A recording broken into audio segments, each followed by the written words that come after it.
Hello, happy campers. Hello. Spike. Chris. And we're geeking out. Now, incredibly enough, we're going to have an entire episode without a review, huh? It seems like that's all we've done is reviews lately, because it's been one thing after another, and none of them really worth reviewing. That's the odd thing. Well, no, we had some good ones. I mean, the Spider-Man movie. Well, yeah, Spider-Verse Guardians. Guardians wasn't bad. Flash. Oh, Flash. Yeah, the Flash actually wasn't bad, but it's just a bunch of people decided it's going to fail, and so they're out there putting the tail out to get it to fail. Yeah, but failed. It's down 75% in week 2. And it's bad because I got some news, and I'll mention it later, but apparently that will bite people in the butt. So, but just for a second, you go ahead and talk, Chris, because I'm going to sit here and I'm going to adjust this thing over just a bit because we're managing to cut off your arm there. There we go. There's a reason we're in widescreen, because we're both wide. Now, so anyway, Flash is supposedly losing 75% of its business in week 2. Elemental fell flat on its face. And now we're coming up on the 4th of July weekend. And do you know what movie I'm going to go see? Oppenheimer. Actually, no, I'm not going to see Oppenheimer. I'm going to go see Sound of Freedom with Jim Caviezel. The one, nothing says July 4th blockbuster like a movie that exposes the child sex trafficking industry. So, I'll have a review of that next week. It's one of the Angel Studios films, believe it or not, I believe. Somebody correct me if I'm wrong. But anyway, so we have stuff to talk about, or not stuff to talk about? We got some things to talk about. Okay, what happened? Talk to me. What do I actually care about? Yeah. Coming up, by the way, the Kentucky Theater in Lexington doing their summer classics. Wednesday nights at 7:15, $6.50. Coming up on their schedule, they just did The Empire Strikes Back. His Girl Friday is this coming Wednesday. Rebel Without a Cause, July 5th. Jaws hits July 12th. I just talked about that last week. You should see that in the theater if you get the chance. And then The Maltese Falcon the Wednesday after that. Pinocchio, which I believe is the original Disney version, not the remake. And then The Princess Bride coming up August 2nd.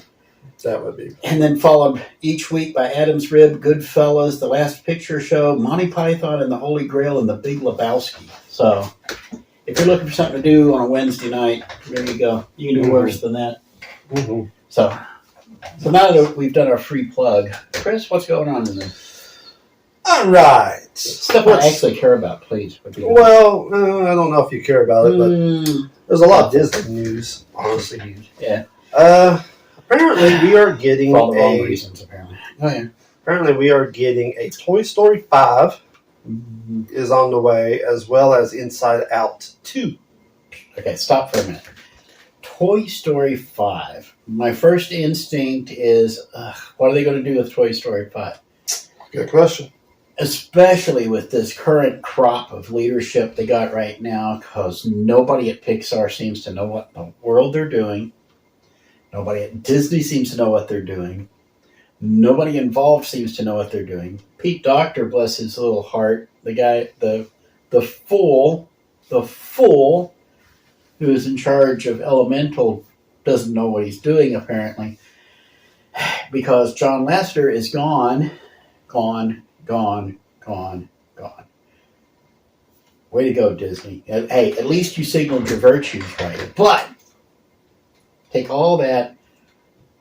I felt the same way about Toy Story 4 and about Toy Story 3. Okay? Toy Story 2, I didn't even know it was coming, but I was excited to see it, and it didn't disappoint. When I saw that Toy Story 3 was coming, I was like, how in the world could they top 2? And they did. And then they came out with 4, and I was like, it's a trilogy. Why in the world would you put out a 4th? And they topped it. Miracles do happen. Every once in a while, you get sequels that are at least as good as, if not better, than the movie that came before it. It is a very, very, very rare accomplishment. The 4 Toy Story movies have actually built upon each other to the point that it is some of the best animated films ever made, and I would argue some of the best films ever made about a bunch of toys that are hanging out in a box. Mm. But Rod Serling was able to do it back in the Twilight Zone. Why can't Pixar? We'll see what happens. And as for Inside Out 2, yeah, that one's going to suck. Yeah. Okay, so move on. Ha! That was quick. And are you ready for another horrible news when it comes to Disney? Yes, Disney is in talks with director Sarah Brola, whatever, who just recently won an Oscar for a movie that I've never seen, don't really care about, to direct a live-action Bambi movie. Hold on. What do you mean, hold on? Stop. Hold on a minute. This is going to be extremely bad, or, bear with me, this could define a generation. Watch what happens, okay? You have every greenie weenie in the country with now a raging erection, so to speak, hearing this news that, oh my gosh, a live-action Bambi. Squeal. Okay. If you do this right, this could actually surpass the original film. Yes, I'm saying it because, remember, I've talked about CGI. This is the one thing. Oh, no. This is the one thing that's going to catch it. Okay, they're going to blow it. They'll blow it somehow. When it comes to CGI, the one thing everybody worries about is called the uncanny valley. Okay, the uncanny valley is where just something looks a little bit off and it kind of creeps you out a little bit. As in The Flash. Most of the jokes I made about The Flash last week were about rendering their CGI on a PlayStation 2. But if you do it right, if you take your time and you model this correctly, the Uncanny Valley's learning curve is a lot less sharp when it comes to animals and inanimate objects. Okay? Inanimate objects are easiest. Read Toy Story. Anthropomorphic animals are a little bit harder, but they can still be done. Realistic animals are a little harder, but they're not as bad as human beings because animals don't emote as easily.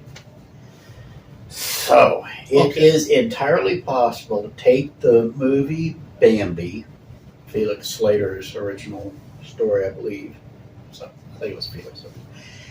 Anyway, take Bambi and try to translate it into real life, because how many times have we had movies done about live action animals and they're trying to tell a story or something and they just blow it one way or another? Okay, either the animation's goofy or the animals got to talk, something like that.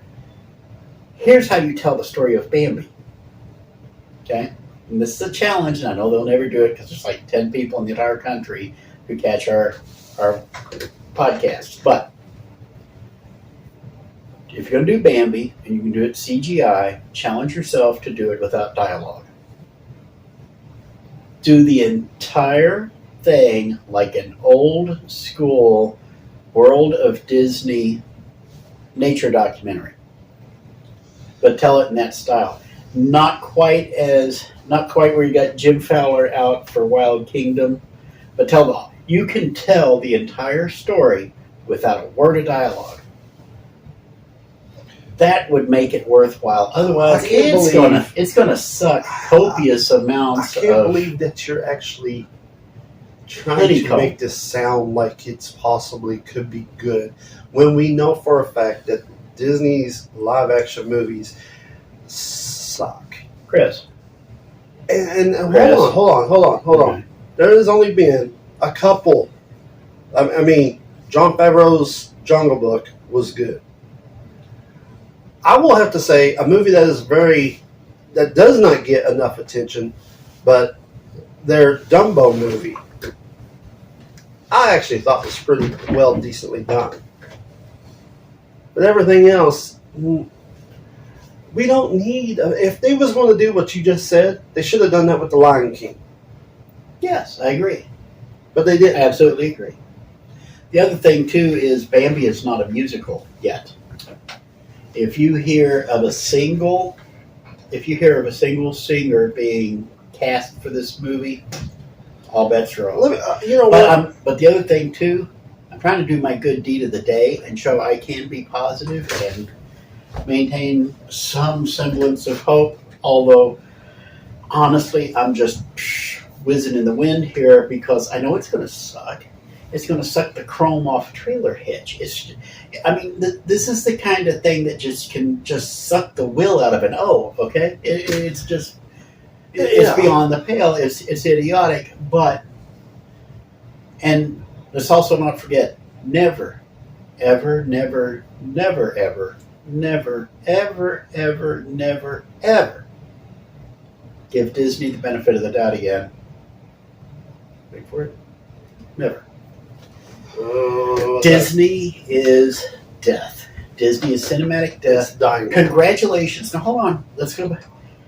Uncle Juju's going to go back a little bit, okay? I remember The Black Hole when it came out in 1978, right after Star Wars, and Disney just had bet the farm about how awesome this movie's going to be, and it tanked hard. And it took Disney the better part of a decade to recover from it. Okay, it wasn't until DuckTales hit the TV, and actually, it wasn't. There are some who would say it was the Gummy Bears. I say it was DuckTales that started leading the Renaissance at Disney. It actually paid off the bills enough they could make The Little Mermaid, and we know what happens from there. They managed to ride that wave for about 20, 25 years before they just fell under their own weight, and they'll have to suck fumes for about another decade or so until the money runs out, and then they realize they're not just going to keep giving us money. We're going to have to actually do something acceptable, or they're going to go away. Disney can die. Now, if, on the other hand, ABC News and ESPN, which Disney owns both of those, if they can get some kind of government grants or something, ABC being a broadcaster, but that gets into the political stuff. Honestly, this is going to suck. I know it's going to suck. You know it's going to suck. They're going to waste all this money. Disney has already dropped. Listen, they have lost $1 billion on their last 4 theatrical releases. Yes. That's how much they've lost over the last 4 films, and that's not even a year's worth of production. And they keep going. And they just keep going because it's like they're trying to kill Disney. They're trying to kill the brand, like, right? But let me tell you something, okay? I've been thinking about this a whole lot here lately. I have thoughts. We'll come back to it. I think on one of the back rack episodes, we should do Disney and how it lost the magic and gone greedy. And that's why it's dying. Disney has lost the magic more than once. And we can do a back rack on that. We can do a Geekin Out on it. We can do a special event, whatever we want to do. But honestly, let me explain what I think is happening here. Hollywood wants the theaters to die.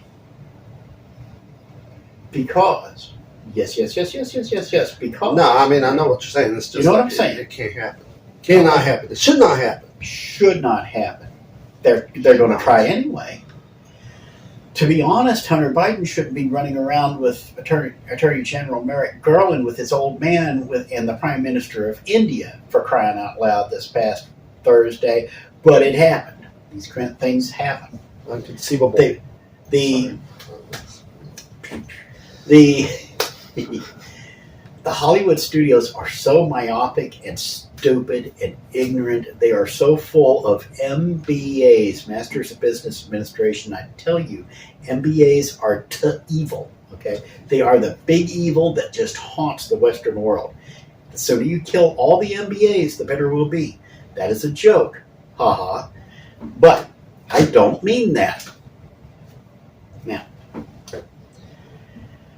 the Hollywood guys have to split with the theaters. It's anywhere from, see, the theater's going to take anywhere from 35% if they're a small theater chain or an independent theater to 45% if they're a big one like AMC or any of the others. Okay, the great big ones.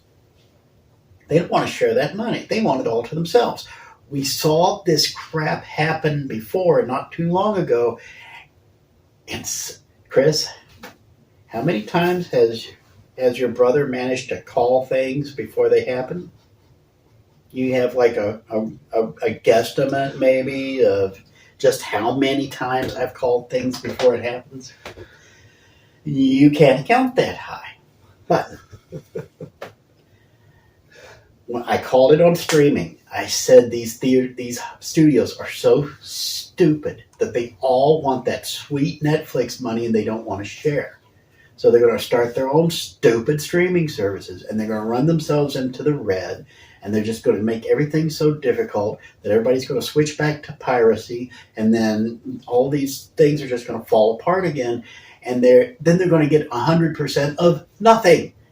Zero, zilch, nada, nothing left. The pie is gone. Okay, not only is the pie gone, it's turned, whatever's left has turned rancid and is turning green and is crawling across the floor.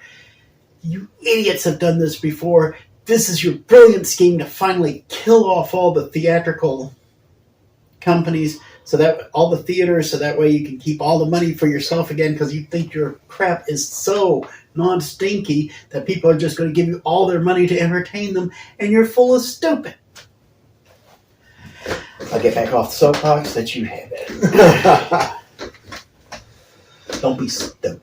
All right, well, we've already given up on don't be evil. Ask Google. Go ahead. So, speaking of Google, yes, what? Got some bad news. Now what did you do? You're not drinking Monsters again, Somebody who is... Are you stupid? Are No. you that crazy? No. Don't do that. Not doing that. Stop drinking Monsters. Not drinking Monsters. Stop knocking back Snickers bars with your Monster drinks, I am man. not. I am not. No, this is... And just because it says zero sugar doesn't mean that it's any good for you. I'm not.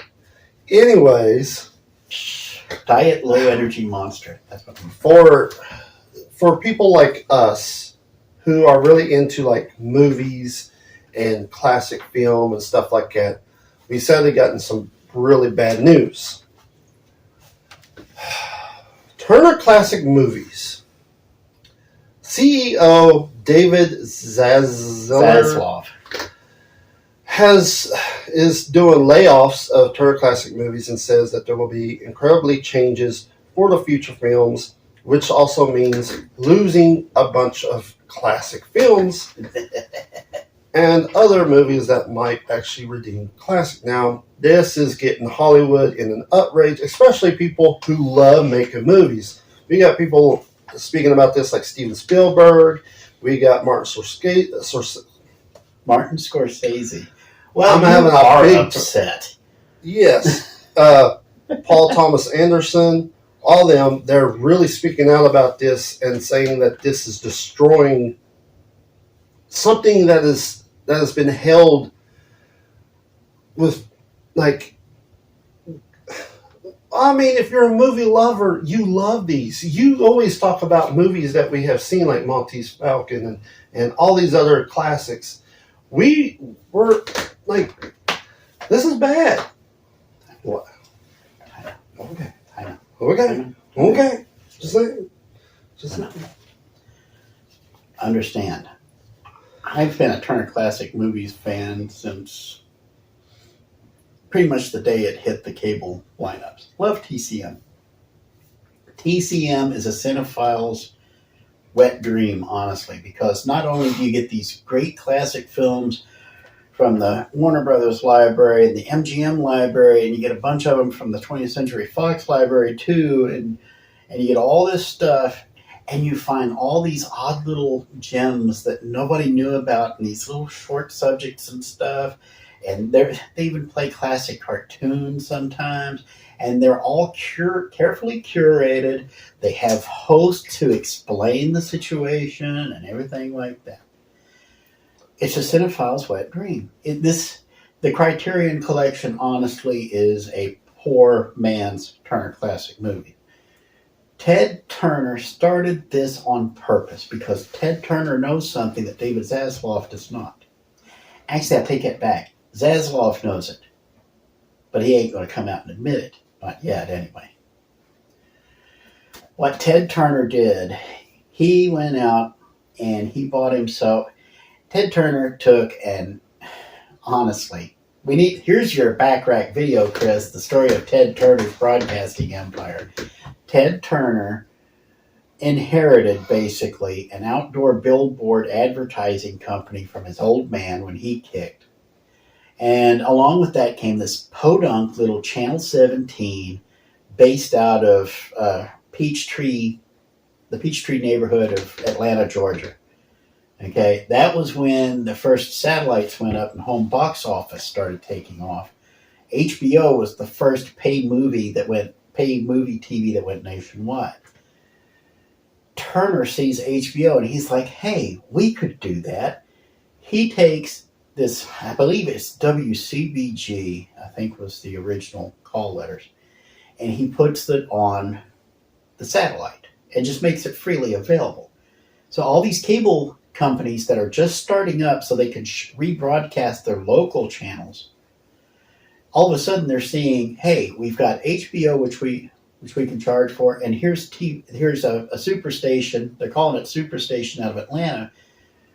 We can show that too. And he starts showing all these old things. He's showing Atlanta Braves baseball. He's showing all these old cheap TV shows over and over and over again. And he eventually calls it TBS for Turner Broadcast System. For years and years, the call signs on TBS were WTBS, Superstation Atlanta.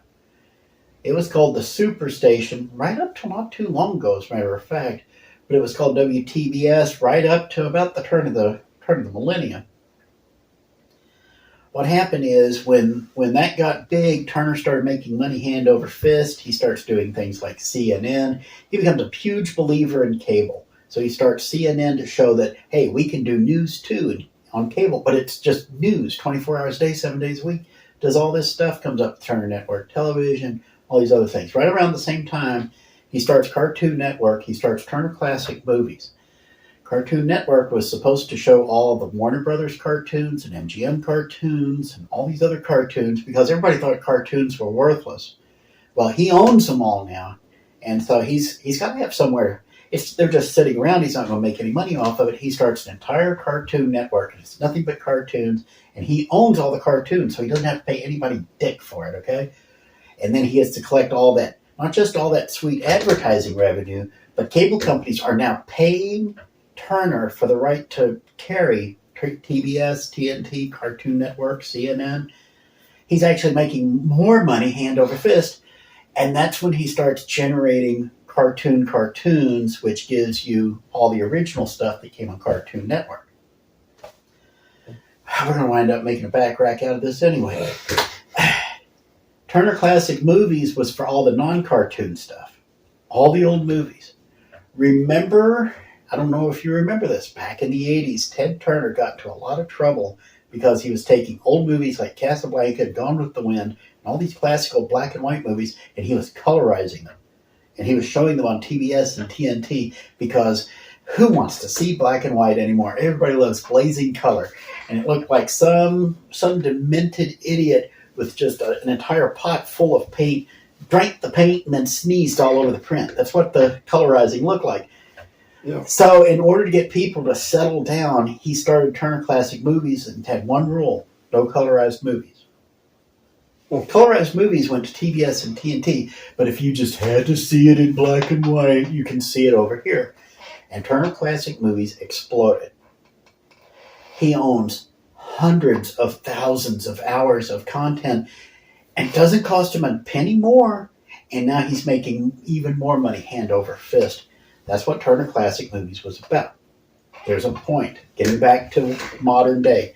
David Zaslav. Ted Turner's long, long gone. Okay? Honestly, the closest thing you've got to Ted Turner right now, and this is not a joke, is a restaurant in Lexington called Ted's Montana Grill. It's in Hamburg Pavilion. He actually owns a buffalo ranch in Montana. He owns most of the state of Montana. He has a buffalo ranch out there. If you want a buffalo burger, you can go over to Ted's Montana Grill in Hamburg Pavilion in Lexington, Kentucky. That's the closest you're ever going to get to anything having to do with Ted Turner anymore. Unless you happen to kick Jane Fonda in the nuts sometime. But David Zaslav now knows a lot of people take these things for granted. Okay, Zaslav is from Discovery Networks. He's not from the Warner side. Okay, he's not a Time magazine refugee like the Time Warner guys were. Certainly not an AOL guy. He's from Discovery. Discovery took Turner's idea and kind of flipped it on its head. Discovery was supposed to be like the ultimate educational and informative channel. This was where you went for all the really informative stuff, the stuff where you could, like the Learning Channel and all this other stuff. All that was supposed to be Discovery. So all the cable companies wanted to carry Discovery, and they all gave him money, and he would produce his own shows. So now he owns the right to things like Mythbusters, Naked and Afraid, all the BattleBots, all these other things. He owns all that outright. And he can show it over and over and over again on Discovery Channel, and it's just fantastic. He wants to recover that value for his other show, for his other channels. Remember, cable companies are sucking wind because everybody's streaming. And there's no good way to stream a cable company yet. Excuse me. There's no good way to stream a cable channel. The two best ones I've seen so far have been Spectrum offering it's like 10 channels that you handpick plus your local channels, and you're paying them $30 a month. The next closest is Fernley TV, which has like their pick of like 25 to 30 ultra cheap channels, but they're all family friendly and they're like $8 or $9 a month. That's the one I have right now. Zaslav knows that the cable industry is sucking pond water right now and that they're doomed. He has to find some way to transition TCM from the cable companies over to a streaming platform. How do you do that? Do you do it with, well, it ain't HBO Max anymore, is it? It's now just Max. Because they sucked so much value out of HBO with the crap content they were spilling all over it. They had to spare HBO the humiliation, and they just call it Max. Do they do it that way? Should they do the Discovery Plus model? How do they do that? I guarantee you're seeing a transition. And Warner, believe it or not, has always had a reputation for innovation. Okay, they're always like on the vanguard of the way things change. They've been playing catch up the last couple of rounds. Watch this. A TCM app. A TCM app that will have live stream, just constant 24/7 Turner Classic Movies, so you can keep watching the TCMs you like. It'll be available through an app, and you pay them like $5, $6 a month direct. Okay. This way you get exactly what you want, but you'll also get access not to the entire Warner Brothers Discovery library. You need Max for that, and even Max doesn't give you access to the entire library. But you'll be able to watch all the movies and shows that would be on TCM that month would be available on demand, kind of like what Pluto TV does. Where you would be able to, you can watch it live, but there are some shows you can watch on demand while they're showing it live for that month. I bet you that's where Zaslav's going. Hollywood is freaking out right now because it's always been their it's the safe channel to put on in the background. Okay, while they're snorting blow off a hooker's stomach, they got TCM running in the background just to maintain their Hollywood filmmaking cred. guaranteed Zaslav's trying to transition TCM to save it. If it works, because let's face it, TCM doesn't make the money that, say, I'm not going to say CNN, but like TBS, TNT, Cartoon Network, all their mainline channels, they make money hand over fist still at the moment. TCM does not. If they take TCM in this direction, which is what I think they're doing, it'll actually work out a lot better for everybody, because now all the cinephiles who want to see TCM can subscribe to the app. And the guys who don't subscribe to cable, like me, who would like to watch TCM, now I can pay them for the app. $4 or $5 a month? Yeah, okay, I'll do it. I would pay $4 or $5 a month so I could watch TCM and all the stuff that they're showing this month. I'd be happy to do that. It's still curated content. You still afford your hosts, you can afford all that stuff. And remember, TCM still, to this day, does not show a single ad. If they show any ads, it's usually theater trailers for old movie shows or coming attractions for other things on TCM. They don't show regular ads, so they have no paid advertisement. This is perfect for them. You should give that idea to them, and then maybe I give it to them, but there's only 10 of you who will ever see it, and none of you talk to David Zaslav.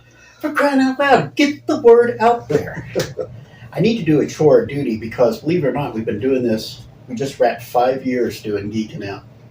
We are going into year number 6 because if you look last week at our podcast, our audio podcast, and you look carefully, you'll see that was season 6. Our first Geekin' Out of season 6. We just passed our 5th anniversary. We're starting season 6.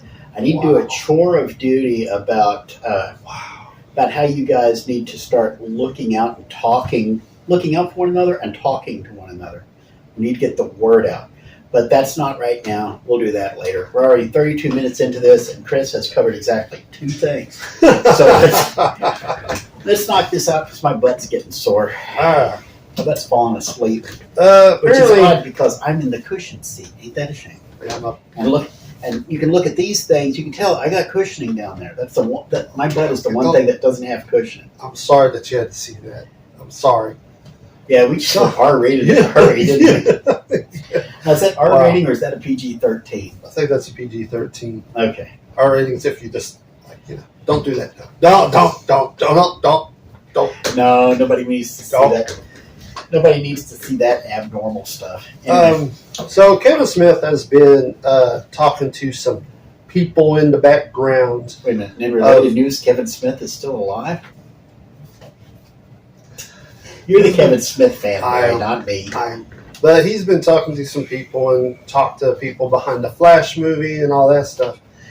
And he said something very interesting because, of course, people have been talking to him a whole lot because of a certain thing that happens in the Flash movie that he, which we talked about. Yes.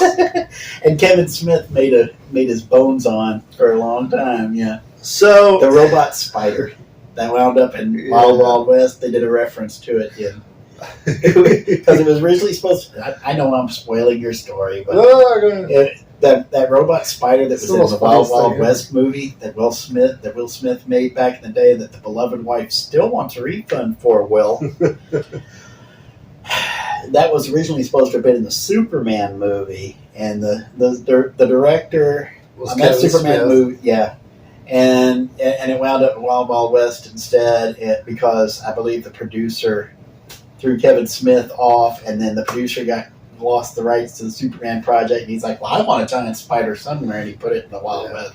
Because after Kevin Smith, they gave it to Tim Burton and his crew, and then that's when Nicolas Cage got into the Superman suit and all that stuff. And that was also canceled over that, yeah. So they just threw it all in the Flash movie. Which is a darn shame. I would love to see what Tim Burton would do with Superman. It does kind of make you wonder, Because after seeing the way he rehabilitated Batman, we've talked about this before, Batman owes everything to Tim Burton. Okay, he really, really does. Tim Burton That's true. rehabilitated not just Batman, but almost everybody but Jack Nicholson who was in that film. Jack Nicholson was the tentpole that made the movie untouchable. Tim Burton knew that. And he rehabbed Michael Keaton. He introduced Kim Basinger. He did all this stuff. He even had right down to the little Joker logo and everything that they used back on the 60s TV show. But he rehabbed the entire thing and has made Batman just a pop culture force for the last 30-some years. Y'all need to go back and just beg Tim Burton for mercy and let him have a hold of all the Superman he wants. But speaking of Batman, Batman and Kevin Smith, yes.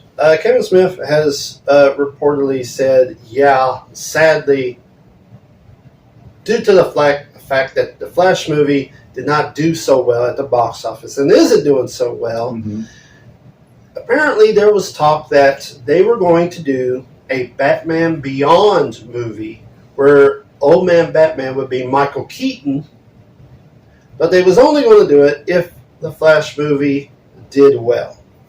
Like I said before, comes back and kicked the audience in the butt. Spoiler alert, Michael Keaton dies in the Flash. But, well, yeah.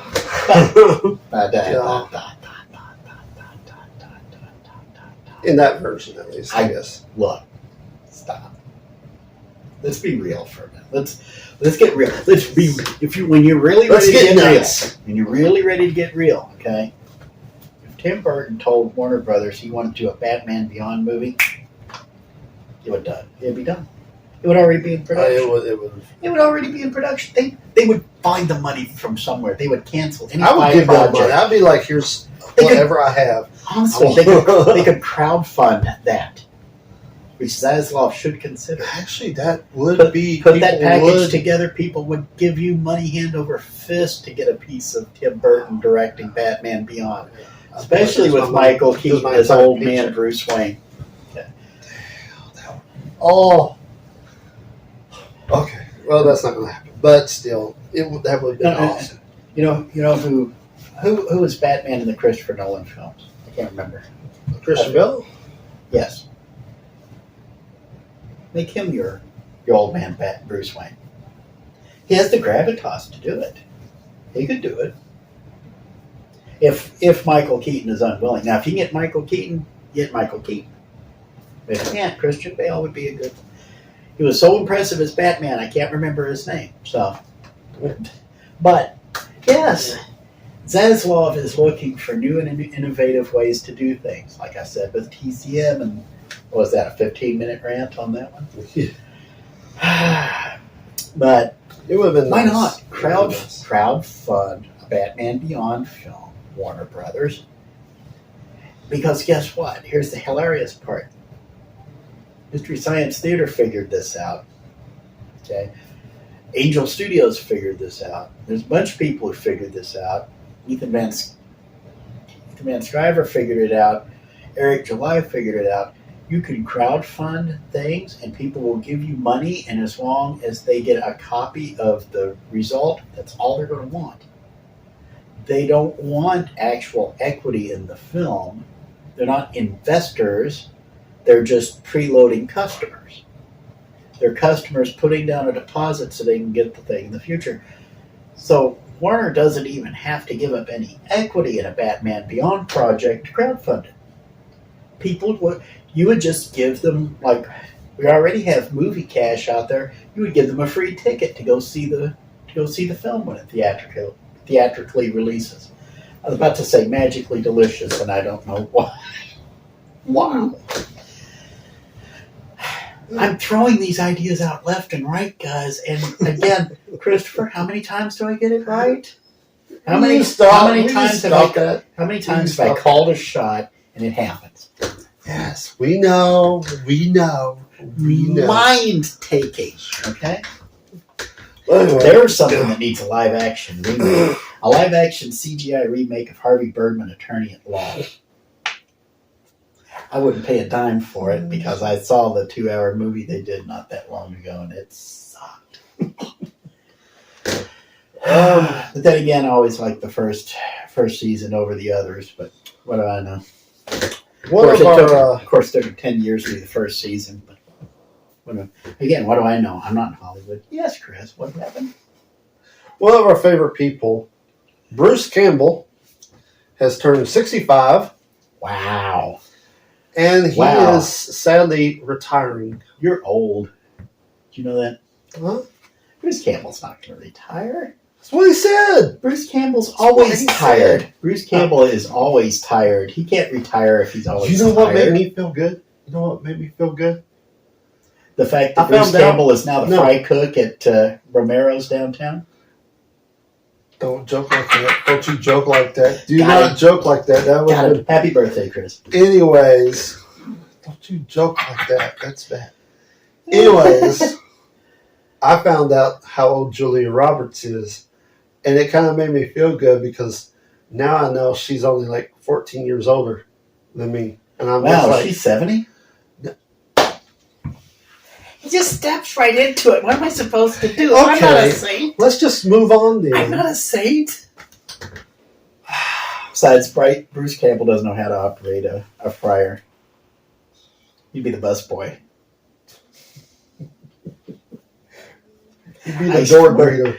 I swear to you, George Romero Jr., if you can talk to anybody at Bruce Campbell's,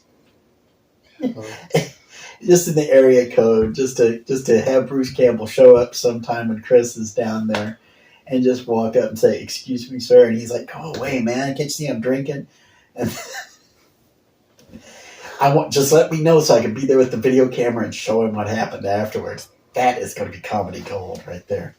That is just like all the views. He says this, but if Bruce Campbell was down there, he would be down there licking the windows to get in. Yeah. So don't you come at me like that. Anyway. Licking the windows. Be like, oh, Bruce Campbell. Anyway, James Mangold says that his Swamp Thing... He actually got me speechless for one. Incredible. Swamp Thing. Yes. James Mangold. Yes. Yes. James Mangold. Yeah. Yes. Explained that his Swamp Thing will be a gothic horror, but will not be a big franchise-like movie. So I guess means he's doing it like, kind of like old school, which is fine. He's not going to throw like a bunch of special effects or something like that, I guess. Gothic horror is the way to go. Maybe have like puppetry. We discussed this before, not puppetry. We discussed this before. Gothic horror is the way to go. Throwback to the old Universal films. The last thing you want to show is Swamp Thing. Swamp Thing is causing, you can hear him. You know he's there. People are reacting as if he's there, but you wait until the very last minute to show him because people already know what Swamp Thing looks like. Okay, anybody who wants to know what Swamp Thing looks like knows what Swamp Things look like. Swamp Thing looks awesome. Just hold off on it. The great dreaded unknown. Okay, the dreaded unknown is just it just sells tickets like crazy for Gothic horror. Okay, always save the monster to the last reel and as far into the last reel as you can. But then again, a lot of you guys do digital filming now, so you don't have no idea what a film reel is. Okay. Well, I actually think that might sound interesting. So let's keep that on the radar. I just want Swamp Thing. Let's keep that on the radar. All right, so more Disney news. So Disney, again, we talked about how they have lost nearly 95% of their classic animation material. They have done layoffs, all that stuff. But yes, they are losing and they are trying their very best to go straight to the Congress and trying to change some things because Disney is losing a bunch of property. Intellectual properties, yes. Yes. The old copyright cow is biting them on the rump again. Yes, they're talking to Congress to do this thing that they call the Mickey Mouse Protection Act, is what they're trying to do. That's what they called the last 2 extensions on the copyright Yes. thing. Yes. Because so far, they're going to be losing Snow White, Fantasia, Dumbo, and Bambi. They've already lost Winnie the Pooh. Yes, all to public domain, which means you can do anything. You can make a short film about any of these characters. Winnie the Pooh and Peter Pan, and that's why they're both stuck in right now. Because they were pre-existing things and pre-existing IPs that belonged to somebody other than Disney, and that copyright expired. Yes. But here's the thing. Disney is honestly really worried, and they're trying to pull this whole thing with Congress because and I kid you not, on January 1st, 2024, which is just around the corner, they will lose their biggest thing ever, Mickey Mouse. They will lose Mickey Mouse. Public domain. The mouse that made them famous. I hope Disney loses every thin dime they have so they can't pay off everybody in Congress to give them another 20-year extension on the copyrights, because Disney has already destroyed every shred of value their intellectual properties have ever had. Okay, Mickey Mouse is the baby cartoon IP that they have. Okay, everybody else is into Donald Duck. Yes. Now Donald Duck is the one you fight for. Mickey Mouse, on Steamboat Willie. Mickey Mouse was Walt's favorite, so that made it Disney Corporate's favorite. Nobody on the planet gets a flying mouse burn about Mickey Mouse. Everybody people care more about Clarabelle Cow than they do about Mickey and Minnie. Honestly. Not even a joke. Here, quick. Let me show you real honest to goodness live test right here. Okay. Name Donald Duck's nephews. Huey, Dewey, and Louie. Okay. Name Mickey Mouse's nephews. I have no idea. Exactly. I don't know. I used to know, but I don't care, so I never retained it. Wait, Mickey has 3 nephews. Because Donald got 3 nephews, Mickey had to have 3 nephews. I mean, I know Donald had nephews because Mickey Mouse is a jealous little beep that has been playing catch up to Donald for decades now. Because Donald is kin to Scrooge McDuck, and then you have Goofy, who has Max, his son, but nobody knows who his wife was. Clarabelle Cow, I still say. Although she's supposed to be with Horace the horse, but let's be honest, who wouldn't cheat on somebody named Horace the horse? But a horse face. Okay.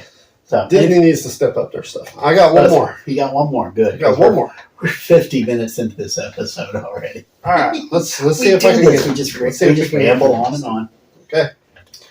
Collider has released their 10 underrated classic mystery movies. Okay? So should I start at 10 or should I start at 1? Start at 10. All right. Number 10 is The Blueprint for Murder. Came out in 1953. Okay, now if they're actually doing their job, I should have heard of none of these films. I haven't heard of that one, so they're 1 and 1. Go ahead. All right. 1 no. Number 9, Don't Bother Knocking. Or Don't Bother to Knock. 1952 is the year that. Okay, you're 2 and 0. Go ahead. I don't think a whole lot of Collider because it's one of those clickbait websites, but every once in a while they can come up with something that seems interesting and is worth giving a try. So they're 2 and 0. I haven't heard of either of these 2 films yet. Number 8. Number 8 is Demand a Reasonable Doubt. Is it in a 1956. Is it beyond a reasonable doubt? Beyond reasonable doubt. Okay, that one I've seen. So you're 2 and 1. Okay. And yes, that is a very good mystery film. Absolutely adored it. Number Saw with 7. beloved wife about 3 weeks ago, and just fantastic. I can't remember where in the world I saw it. It was on the Movies channel, not the Movie Channel. There's a broadcast network that MeTV does. It's called Movies, and all they do is show classic movies. Nice. And that's on the Fernley app for about $9 a month. So it's worth checking out. And Beyond a Reasonable Doubt it's got twist endings all over the place. I absolutely adored it. It also suffers from old movie syndrome where everything gets resolved in the last 5 minutes. But this one doesn't quite. That's all I'm going to say on it. You should check it out. Okay, number 7. Number 7, Stage Fright. Came out in 1950. Now, I've actually heard of that one. I haven't seen it, so we're 2 and 2. Number 6, Loved, 1947. I haven't heard of that one. 3 and 2. Number 5, My Cousin Rachel, 1952. I've heard of that, but I don't think I've ever seen it. I haven't heard of it, so right now I'm 2 and 4 on these. Number 4, The Chalk Garden. Came out in 64. That sounds familiar, but I can't place it. I know I haven't seen it. So 2 and 5 for me. Go ahead. Number 3 is I Confess. That is an excellent movie. That is an excellent movie. If you haven't seen it, you should see it. It's one of the best noir films there is. So I'm 3 and 5. Number 2. Spellbound, 1945. Yes, I believe that's one of the Hitchcock films. And yes, absolutely worth the effort. So I'm 4 and 5. What's our number 1 most underrated hoo-ha of all time? Sudden Fear, 1952. Say again? Sudden Fear. Sudden Fear. I've heard of it, but I haven't seen it. So, So yeah, that's actually not a bad list. I gotta admit, I'll put a list of that up while we're doing the video, so you can scribble them down if you want to. But like I said, these things, keep an eye out for them. You never know when they're going to show up because they don't think these old movies have any value, which means you can catch them for free somewhere if you look. Yes, I know you got the list. I'll use that list. If you could read my writing. I actually do keep up with your notes when I do the production on these things. That's the only way I can figure out what the hell we're talking about. So, anyway. Okay, so anything else, Chris? No. Yeah. No, not really. Not really. We are going to try to get back into a weekly grind here, but it has just been a weird past couple of months. So apologize for the. That's my fault too. That one, it wasn't monsters, but this one's doing a little bit better. We're trying to get him straightened up and stuff so that he doesn't keep going back to the hospital for one reason or another. But, my heart is acting up. and in related news, he has a heart. I, on the other hand, do not, so I don't have to worry about that crap. So, I don't. You're thinking the exact same thing, aren't you? So until next time, I'm Spike. I'm Chris. And we're geeking out. And you keep geeking out. And we'll see you next time. Maybe. I can't promise it's a week, but we'll be back soon. Yeah. Bye-bye.